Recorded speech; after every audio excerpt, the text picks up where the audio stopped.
Baik, Assalamualaikum warahmatullahi wabarakatuh, Bu. Mohon maaf, Bu, ini mengganggu. Saya Nazwar, calon guru penggerak Angkatan 11 Kota Makassar.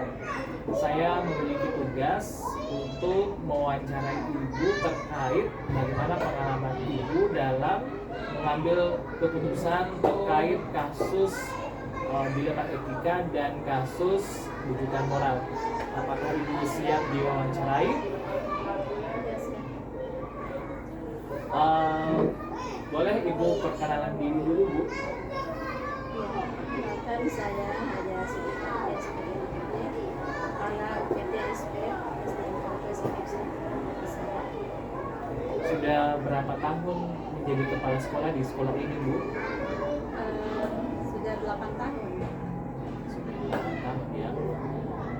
Tentu dengan waktu yang terbilang sudah panjang, pasti Ibu kepala sekolah banyak menemui kasus-kasus yang berkaitan dengan dilema etika. Jadi kasus dilema etika itu kasus di mana kita sebagai kepala sekolah bingung membuat keputusan karena terjadi pertentangan antara nilai-nilai kebenaran satu dengan nilai-nilai kebenaran yang kedua.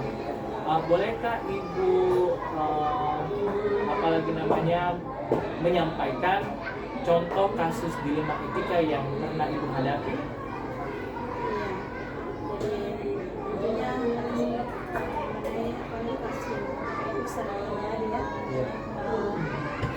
Antara lain contohnya misalkan di kegiatan PPDB, kita tahu bahwa aturan jumlah siswa per kelas itu hanya sampai 28 per kelas. Tapi di sisi lain banyak misalnya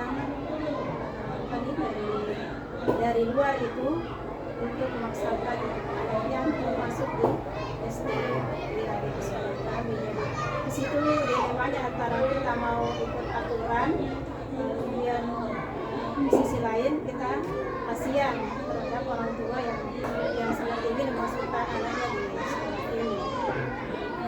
Berarti kalau kita lihat pertentangan ini antara nilai keadilan sama nilai kasihan, Bu ya. Maksudnya di satu sisi kita ingin sesuai aturan dan berlaku adil bagi semua, tetapi di sisi lain kita merasa kasihan kepada orang tua murid. Apakah dalam hal ini ada campur tangan dari pihak atasan, misalkan dari kepala dinas pendidikan yang justru membuat Ibu semakin dilema dalam membuat keputusan? Iya, kadang ada beberapa ya, ada beberapa biasa titipan dari dinas pendidikan yang kita merasa berat dan ya itu tadi dilema untuk menerima atau tidak. Dan memang harus diterima ya, Bu? Ya seperti itu. Tidak ada peluang untuk menolak dari titipan dari atas? Sepertinya tidak. Iya.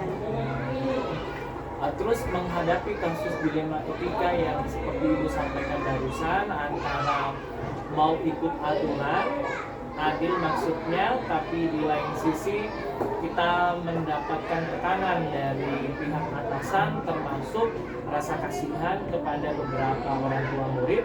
Nah, biasanya kasus seperti ini apa yang Ibu lakukan dalam membuat keputusan?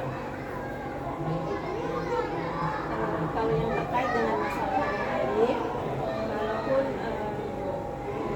itu aturan misalnya dibatalkan, terus kita bicarakan ke dinas, misalkan dinas menyampaikan bahwa bisa dilimpahkan misalnya. Jadi ini tadi yang tidak tercover dalam sistem, misalnya sistem supervisi, kita bisa menambahkan yang penting telah menjawab dari aturannya. Jumlah siswa yang paling terbanyak dalam satu kelas yang pernah diterima 30 ya, Bu? 30 32. 32 ya. Oh, intinya berkoordinasi dulu dengan pihak dinas pendidikan. Kalau dinas pendidikan mengaminkan ada penambahan, yang penting tidak terlalu jauh dari aturan, karena banyaknya tuntutan mau masuk, maka ibu bolehkan ya. Baik, terima kasih Bu untuk kasus yang pertama di dalam etika. Selanjutnya saya ingin mendengarkan kasus rujukan moral yang pernah Ibu alami. Salah satu saja contohnya. Kasus rujukan moral itu dia satu benar, satu salah.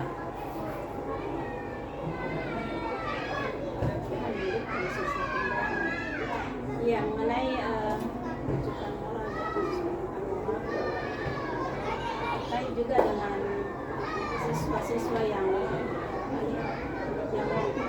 pindah ke sekolah kita dari luar mau pindah. Di sini juga terjadi tentang batin karena di sisi lain saya kelas-kelas itu saya tidak mau kalau jumlah siswanya banyakkan, karena saya berpikir bahwa guru saya itu setengah mengajar kalau siswanya terlalu banyak. Nah, di sisi lain orang tua yang mau masukkan memindahkan sekolahnya ke sekolah kita tentu banyak apa nih, selain rasa kasihan, misalnya dia juga ingin sesuatu, ya banyak alasan mereka untuk Selain yang iming-iming yang berkontribusi ke sekolah ya. Iya. Jadi kasusnya ini berkaitan dengan murid pindahan ya Bu. Di satu sisi Ibu ingin menolak karena ingin sesuai dengan aturan, dan karena memang kasihan kepada Bapak Ibu guru kalau terlalu banyak jumlah murid. Tapi di sisi lain orang tua murid cenderung memaksa, bahkan mengiming-imingi sesuatu untuk memberikan sesuatu yang berkontribusi pada sekolah.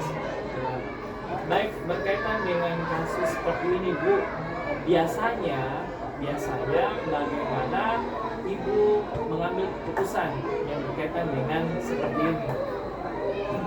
Ya, kalau yang biasanya saya lakukan, saya tanyakan dulu guru, ya, mau tidak dia melalui masuk sekolah.